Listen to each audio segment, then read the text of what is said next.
অ্যামাজনের বিশালতা বোঝার জন্য চলুন আমরা আমাদের পরিচিত জগৎ দিয়ে শুরু করি। আমাদের বাংলাদেশ নদীমাতৃক সবুজে ঘেরা একটি দেশ, যার আয়তন প্রায় 1,47,570 বর্গ কিলোমিটার। এখন চোখ বন্ধ করুন এবং কল্পনা করুন আমাদের এই পুরো দেশটাকে 40 বার পাশাপাশি রাখুন। হ্যাঁ, অ্যামাজনের আয়তন প্রায় 55 লক্ষ বর্গ কিলোমিটার। এটি শুধু সংখ্যা নয়, এটি একটি গ্রহের ভেতরে আরেকটি গ্রহ। এই বিশালতার মানে কি? এর মানে হলো অ্যামাজনে এমন হাজার হাজার বর্গ কিলোমিটার এলাকা আছে যেখানে আজও মানুষের পা পড়েনি, যেখানে মানচিত্র অসম্পূর্ণ এবং জিপিএস শুধু একটি ইলেকট্রনিক ডিভাইস।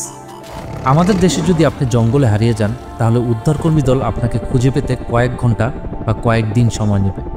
কিন্তু অ্যামাজনে আপনি হারিয়ে গেছেন মানে আপনি চিরতরে হারিয়ে গেছেন। এই বিপুল বিশালতার অর্থ হলো এখানে এমন লাখো কোটি গোপন স্থান আছে যেখানে সূর্যের আলোও প্রবেশ করে না।